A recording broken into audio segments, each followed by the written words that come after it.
Small Scale. Written by Twinkletail. Chapter 7. Celia was much more enjoyable to be around when she wasn't psychotically attempting to mother him, Spike decided.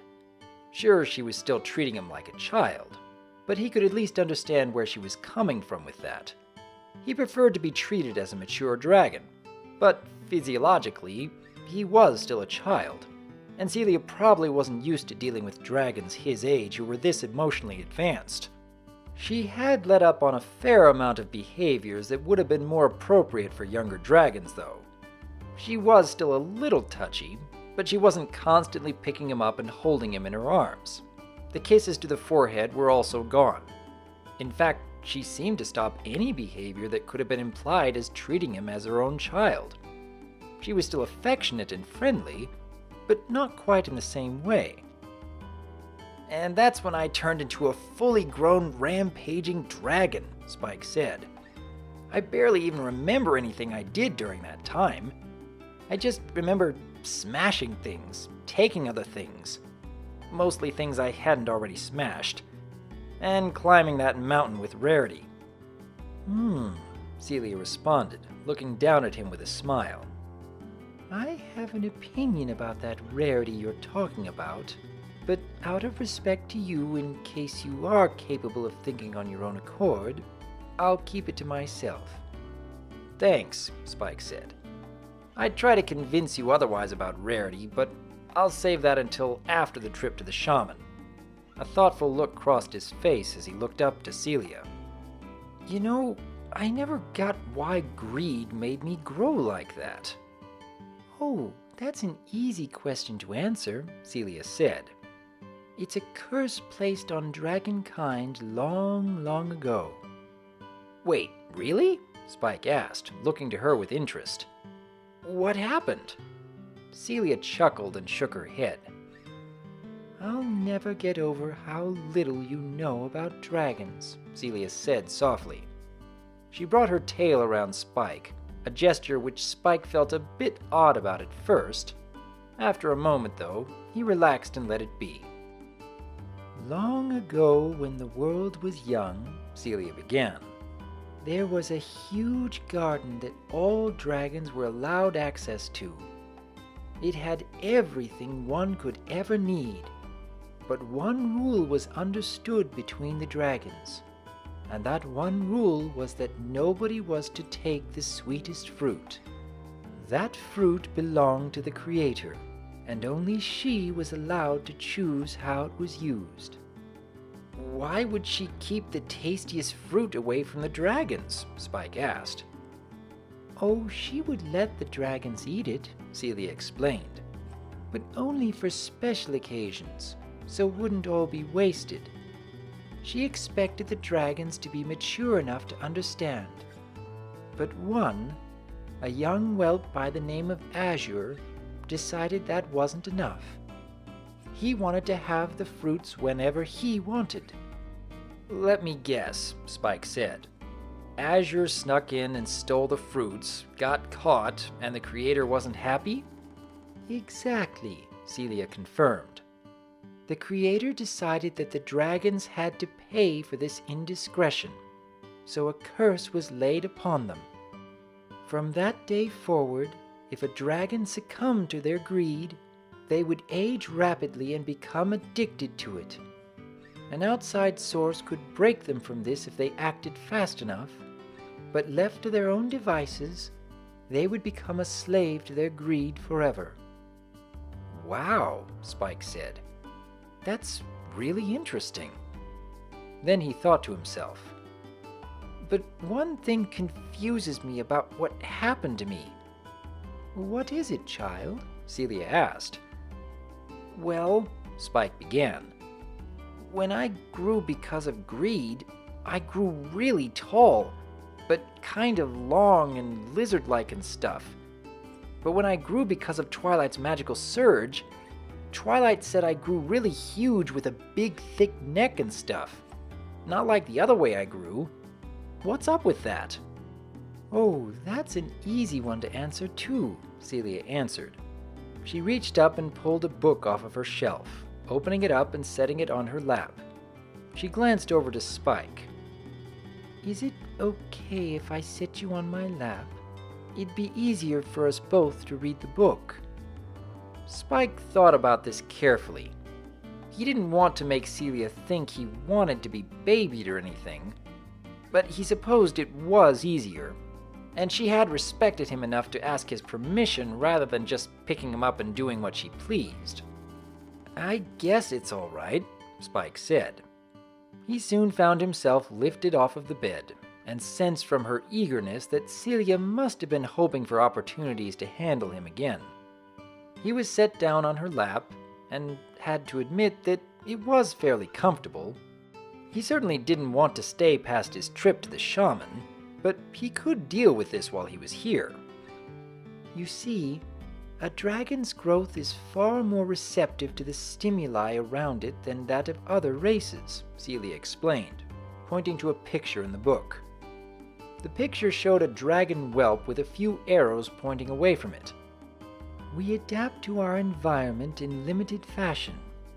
This whelp, if raised in an icy environment, might develop sharper talons to gain traction in the ice." Her claw followed the arrow to a drawing of the whelp with longer claws to illustrate this. "But in a more watery environment, they might develop webbed toes instead." Another drawing showed this alteration. "Whoa!" Spike exclaimed. "That's awesome!" "Isn't it?" Celia asked with a giggle. "A dragon who grows through greed can't control themselves and becomes more monstrous. But maybe if magic is the impetus, they'll come out looking completely different like you said."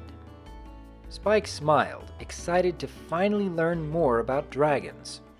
He looked up at Celia with a grin, but then got a sinking feeling in his chest. Was he playing right into her claws? Was she trying to make him want to stay? The thought worried him. "Can I sit back on the bed?" Spike asked. Celia looked a tiny bit disappointed, but nodded. "Certainly," she conceded. She lifted him up once more, setting him back on the bedspread. "Thanks," Spike said. He took a deep breath as thoughts about tomorrow's events started swirling through his head. "So, about this shaman." "What about him?" Celia asked. "He's definitely able to tell if someone's been brainwashed or not, right?" Spike asked. When he received a nod in response, he continued. "And he has to tell the truth, right?" "As the shaman of the village, he's in a position that requires absolute trust," Celia answered. "He has to live up to the standard of honesty that our society expects of him." Spike breathed a sigh of relief. The idea of the shaman not being completely trustworthy had crossed his mind, but he was hoping it was only an empty worry. From the looks of it, that was just what it seemed to be.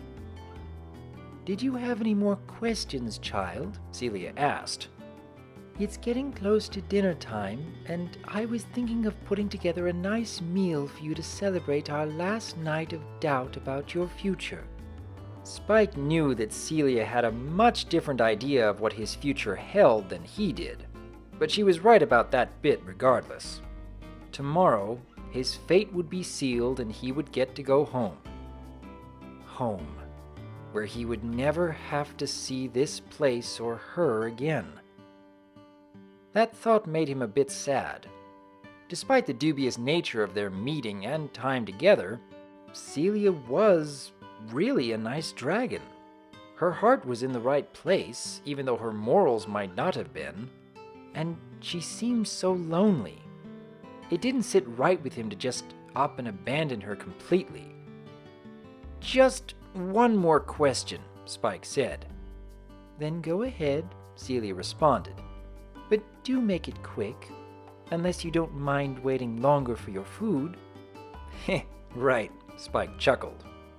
He hesitated for a moment longer before getting the words out. "So, when the shaman sees tomorrow that I haven't been brainwashed and you let me go home, that doesn't mean I can't visit you or you can't visit me, right? Celia was silent for a few moments, looking at Spike with a gentle smile on her face. Spike watched her bite her lip. If his grasp of empathy held true, she was likely holding back a bit of emotion. I'm confident he will find that you've been brainwashed, Celia responded. But in the unlikely event that he does not, then yes, visits would be more than welcome.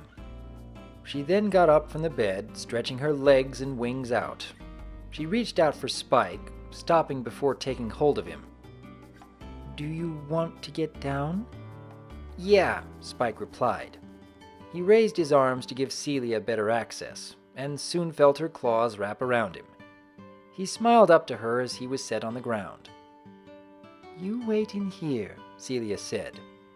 I'll call you in when dinner's ready, all right? Okay, Celia, Spike responded. Celia gave him a wan smile, then turned around and walked out of the room, leaving the door open.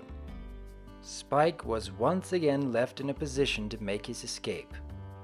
But he didn't bother taking it. He'd be leaving tomorrow anyway. Missing? The other ponies winced at Twilight's reaction. Twilight was not usually the type to get this outwardly upset, but given the circumstances, no pony could really blame her. What do you mean, missing? Twilight asked, a few hairs falling out of place. He can't be missing. That's statistically improbable. I know every single place that Spike normally goes. He has to be in one of those places. Did you check the back half of the library in the castle where we keep the comic books? I did, Rarity confirmed. What about the ice cream shop? Twilight asked, beginning to pace. He loves the ice cream shop. One of the first places I checked outside of the castle, Rarity responded. His room? Twilight demanded. Rarity gave her a flat stare. No, Twilight, Rarity said. In my search for Spike, I certainly did not try to investigate his room. What about... Twilight began. Yep, Pinky answered. Pinky, you don't even know what I was going to say, Twilight shouted. The alicorn looked for all the world like she was ready to explode. Twilight, darling, Rarity said softly. We searched high and low for him. I personally scoured practically every inch of Ponyville for him, and Pinkie Pie covered what I missed. I even searched the skies for him, Rainbow Dash insisted. And there isn't even a logical way he could have been in them. I asked my animal friends to keep an eye out, Fluttershy offered. He wasn't anywhere near the farm, Applejack told her. Even checked the clubhouse. I know Apple Bloom brings him up there sometimes to study. To study? Rainbow asked, raising a brow. He doesn't even go to school with... To study, Applejack repeated, stone-faced. I think I know what they were studying, Pinkie sang, earning herself a glare from Applejack. Ladies, please, Rarity insisted. Look at what all this talk is doing to Twilight. Twilight's face held a strange look of worry and anger, and she was beginning to shake, even more hairs falling out of place. The others took one look at her and quieted down instantly. We need to find him right now, Twilight said softly. I don't care what it takes. I don't care how long it takes. I want my Spike back. Of course, darling, Rarity said, nodding resolutely. And find him we shall. I just wish we had some manner of clue as to where we might be able to find him. Just then, as if on cue, the front door of the palace opened. The 6 ponies stared, surprised at the sight in front of them. Seeing Princess Celestia was surprising in itself, as they had no reason to expect her here. Even more shocking, however, was the gigantic platinum dragon that towered behind her. Sunlight reflected off of his scales as he lowered his head to peer through the doorway at the group. "I believe," Celestia said, holding up a paper with some crayon scribblings on it, "that we have a clue."